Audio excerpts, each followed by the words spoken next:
시청자 여러분 안녕하십니까? 2020 부동산 재테크 콘서트 제2부를 출발하도록 하겠습니다. 2부 첫 번째 강연자 소개해 드릴 텐데요. 이분으로 설명을 좀 해드리자면 부동산 세금에 대해서 이분보다 잘하는 분들은 많다고 합니다. 하지만 이분보다 더 쉽게 표현하는 분은 찾기 어렵다라는 분이고요. 지금 전업투자자이자 작가, 부동산 절세 분야 또 일타 강사로 대기업을 박차고 나와서 제2의 커리어를 지금 읽어가고 계신 분입니다. 제네시스박 MJ1 박민수 대표와 함께합니다. 어서 오세요. 네, 안녕하세요. 예, 반갑습니다. 부동산은 사실 분야가 굉장히 다양합니다. 투자만 있는 게 아니라 지금 맡고 계신 절세 분야도 있는데 어쩌다가 이제 세금 쪽에 이렇게 또 꽂히셔서 이쪽을 또 주로 강연을 하시는지 궁금하네요. 원래 대학 전공이 이제 경영학과였는데 예. 그때 이제 이후에 세무사 준비를 좀 하다가 네. 결과는 좀 안 나왔는데 그때 좀 공부했던 인연이 이제 부동산 투자하는 데 있어서 잘 맞아서 이렇게 좀 하게 됐습니다. 네, 저랑 공통점이 있으시네요. 저도 아, 그래요? 경영학을 알고 네. 보면 전공을 했고요. 네네. 예, TMI이긴 하지만 네. 회계사를 한 이틀 정도 공부를 했었는데 아, 이틀요? 예, 여담이었습니다. 어쨌거나 오늘은 어떤 강연을 들려주실 예정입니까? 네, 우리 많은 분들 아마 관심 갖고 계실 텐데 2020년 하반기 남은 기간 부동산 세법 어떻게 바뀌는지랑 지금 당장 지금 오늘 5월 20일이잖아요. 5월 달 안에 해야 되는 주택임대소득 신고 이거 굉장히 질문 많이 하시거든요. 예. 거기에 대해서 말씀드려보도록 하겠습니다. 네, 어떤 내용인지 궁금한데요. 강연 지금부터 바로 만나보도록 하겠습니다.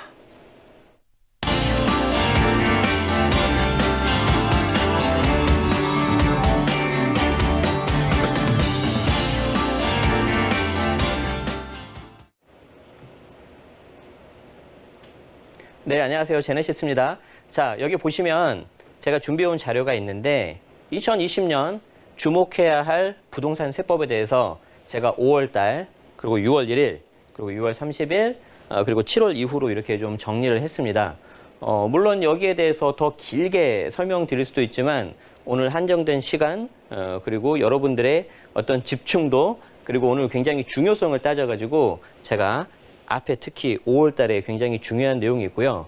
뒷부분에 7월 달 이후에 여러분들이 세법 개정안 여기까지 좀 설명을 드려볼 건데 일단 시간 순서상으로 좀 간단하게 말씀드리자면 자, 5월 달 주택임대소득 전면 과세가 됐죠.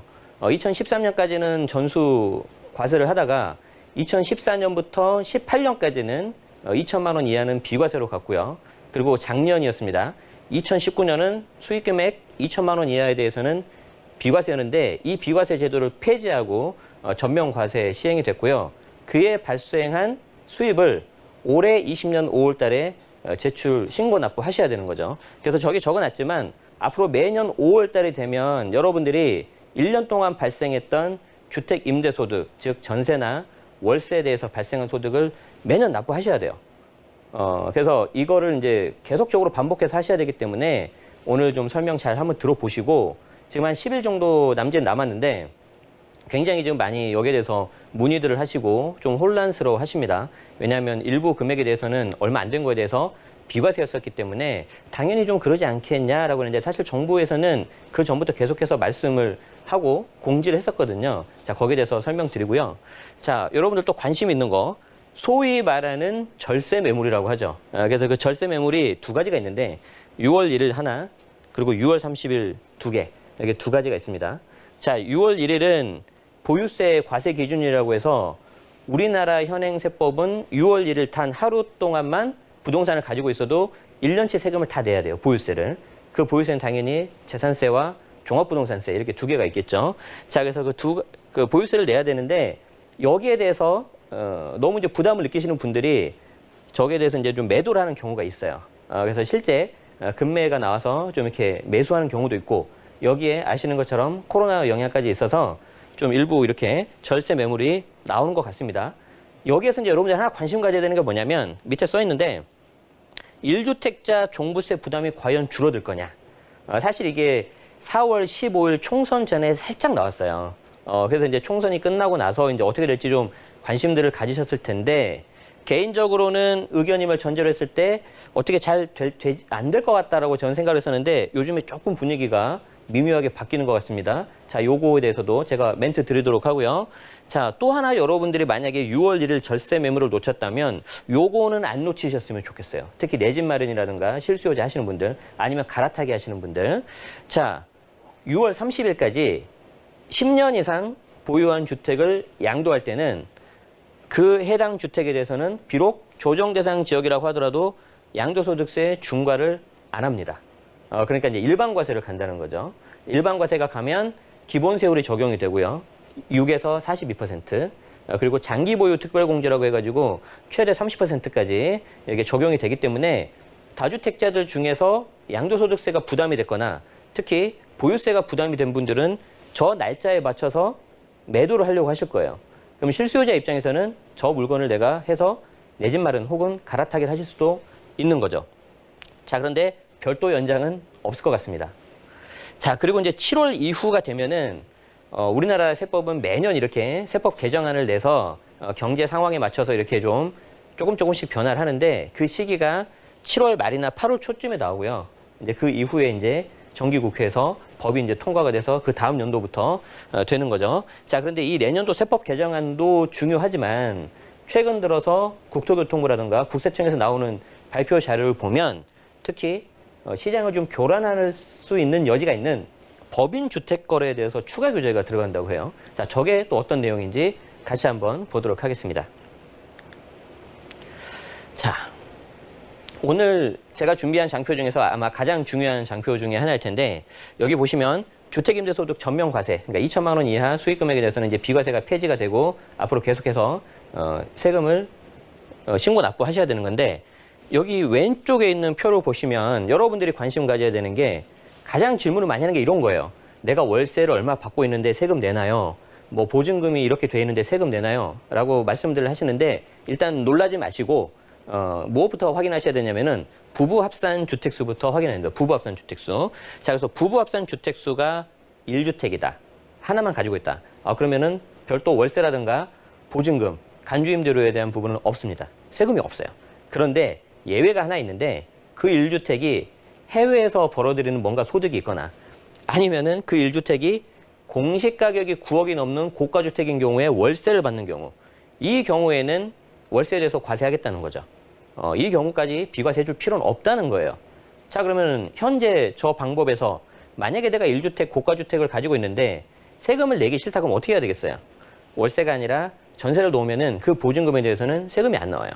그래서 굉장히 많은 분들이 좀 약간 걱정들을 하시는데 일단 내 집이 부부합산 1주택이고 공시가격 9억이 안 넘고 설령 넘었다 하더라도 내가 살고 있거나 전세를 놓고 있으면은 전혀 신경 안 쓰셔도 되죠. 왜냐하면 비과세는 신고 의무도 없기 때문에 그렇습니다.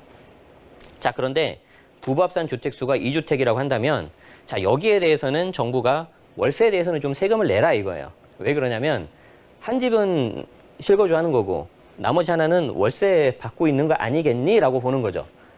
실제 그렇지 않더라도. 자, 그래서 월세에 대해서는 내가 세금을 신고 납부하셔야 되는 거고 비록 소액이라 하더라도 만약에 내가 주택수가 2개인데 하나는 실거주, 하나는 전세를 놓고 있다.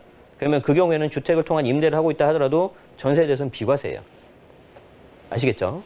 자, 마지막. 부부합산 주택수를 카운트해봤더니 3주택 이상이더라. 이런 경우에는 월세와 간주임대료 모두 다 신고 납부를 하셔야 되는데 저기 간주임대료라는 게 이제 보증금을 다 더해서 3억 원이 초과하면 거기에 대해서 이제 세금을 내는 건데요. 저 간주임대료를 할 때 소용주택이라고 있습니다. 소용주택은 2가지 요건을 만족해야 되는데 하나는 전용 면적이 40 이하, 40 이하이면서 동시에 기준시가가 2억 이하여야 돼요. 그러니까 이 2가지 요건을 동시에 만족하면 간주임대료에서 빼는 거예요. 간혹 가다가 전체 주택수에서 빼가지고 월세를 받아도 세금 안 내는 거 아니냐 소용주택은 하고 하시는 분들이 있는데 그렇지 않습니다. 간주임대료만 하고 비록 소용주택이라 하더라도 월세를 받고 있다. 그럼 당연히 세금을 내셔야 되는 거죠. 자, 저렇게 해서 나온 금액을 수익금액이라고 하는데 이 수익금액은 비용을 빼기 전 금액이에요. 그래서 비용을 빼기 전 금액이 2천만 원 이하라면은 분리과세 또는 종합과세를 할 수 있고요. 자, 좀 어려운 말이 나왔죠. 분리과세는 뭐냐면은 해당 금액에 대해서 세금을 한번 내고 그냥 끝난다는 거예요. 더 쉽게 말씀드려볼게요. 내가 만약에 적금을 넣었는데 그 적금을 넣어서 이자를 내가 받는다고 합시다. 그 이자에 대해서 내가 세금을 내는 게 맞는데 그 이자를 내가 받을 때 세금을 내가 내는 게 아니라 은행에서 세금을 신고를 하고 저희한테 그 은행 이자를 저희가 주는 거죠. 자, 그렇기 때문에 그 금액에 대해서는 저희가 신고를 할 필요가 없는 건데 그게 이제 분리과세라고 하는 거예요. 자, 그런데 만약에 종합과세라는 거 뭐냐면은 다른 소득하고 다 합산이 돼버려요. 그래서 그렇게 다 합산이 되면은 아무래도 세부담이 커지겠죠. 그게 2천만 원 초과인 경우에 그렇습니다. 자, 그래서 계산을 좀 정확하게 하셔서 매년 5월 달마다 신고 납부를 하셔야 되는데 여기 보시면은 계산을 좀 정확히 하셔야 되고 공동명의를 하면은 이 수익 금액이 좀 줄어들어요. 자, 그리고 전문가하고 좀 수시 상담을 하셔야 되기 때문에 지금 혹시 신고 납부 안 하셨다면은 빨리 세무사 사무실을 가시는 게 좋습니다. 왜 그러냐면 5월 달이 세무사 사무실과 세무서, 관할 세무서가 업무량이 굉장히 많아요. 그래서 꼭 빨리 가셔서 전문가와 그냥 맡기는 게 제가 봤을 땐 낫고 금액이 아주 적다면은 국세청 홈택스에 가면 그 부분이 좀 설명이 잘 나와 있기 때문에 코로나 등으로 인해서 비록 오프라인 방문하지 마시고 온라인으로 좀 해주시면 더 좋겠습니다. 자, 종부세 추가 강화가 아까 말씀드린 것처럼 연내 부과가 무산이 됐어요. 이게 이제 작년 12.16 대책에 나온 건데 이게 무산이 됐는데 과연 1주택자에 대해서 좀 줄어들 거냐는 조금 더 저희가 봐야 될 것 같습니다. 여기는 좀 더 지켜봐야 될 것 같고요. 자, 그다음 양도소득세 중과 유예. 아까 말씀드린 것처럼 조정대상 지역에서 10년 이상 보유한 사람 그리고 2020년 6월 30일까지 잔금을 내가 다 받아야 돼요. 그래야지만이 중과를 피할 수 있기 때문에 고민되시는 분들은 한번 다주택자들이라면 출고 전략 중에 하나로서 체크하셔야 되고요. 그 인근에는 매수자들은 한번 노려볼 만 하겠습니다. 하지만 연장은 힘들 것 같다. 현재 정부 기조로 봤을 때. 자, 그리고 이 밖에 유의해야 될 사항들 간단하게 말씀드릴 건데 오늘 조금 법인 규제 강화에 대해서 말씀 못 드리는 거는 조금 아쉽지만 아마 대부분 사람들이 해당되지는 않으실 거예요.